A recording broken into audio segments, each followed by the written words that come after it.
Something that we don't hear in the media at all is how Islam, over 1400 years ago, changed the trajectory and the lives of women everywhere.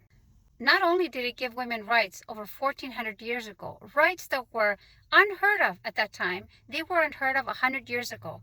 Women in Western countries did not get full equal rights until the late 20th century.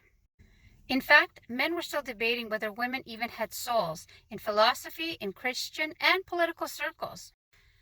Now, you may be wondering, what rights did women get over 1400 years ago that are so mind-blowing? Okay, so let's start with education. It is a right upon women and men in Islam to seek knowledge. The first word in the Quran is read. And the right for women to get an education is not restricted only in religion, it also covers the sciences. Next up is their right to work. We are allowed to earn our own money, we are allowed to keep our own money, and we are allowed to engage in business transactions. Number 3, we are allowed to inherit and we are allowed to possess property, lands, houses, or businesses. And we are not required to have guardianship or to even have guidance from males as we are going about our business. We have the right to consent to marriage, the right to accept or reject proposals. In fact, forced marriage is not considered a valid marriage.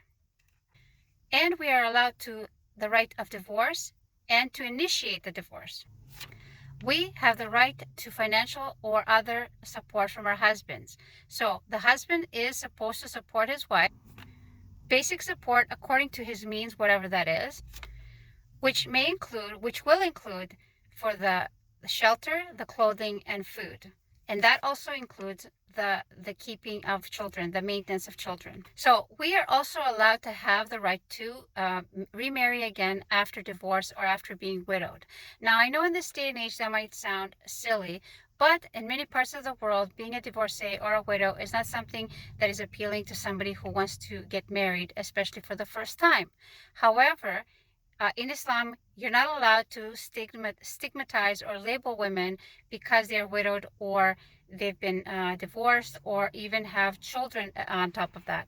So we are allowed as widows or divorcees to start our life over, and there shouldn't be any discrimination.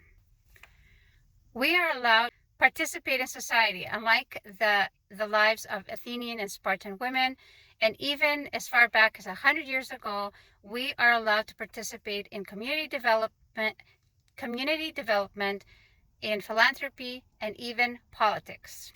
We have the right to express our concerns, our opinions. There's no banning on that. And we are even encouraged to help make decisions for the community and the family. We also have the right to protection and safety.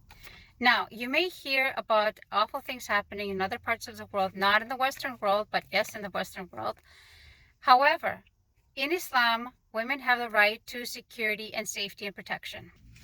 And that includes emotional and physical protection. There are strict prohibitions to observe in order to maintain the protection and the safety of the physical and the emotional. Of course, there are societies that have long-standing cultural and patriarchal mores that they observe. However, in Islam, those need to be discarded, and the Quran and the Sunnah is pretty clear in what is not allowed. Now, as always on this channel, I encourage people to read. I encourage people to do some critical thinking. And of course, let's not forget that you should like, share, follow, comment if you have anything to say. Don't forget that it's important to mind your manners. And if you have something that's not a good thing, just keep it to yourself. There's no space for that in this channel, okay?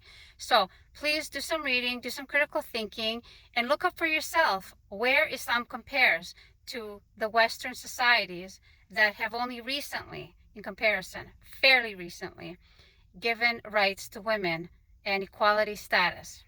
That's it for now. Talk to you guys later. Bye.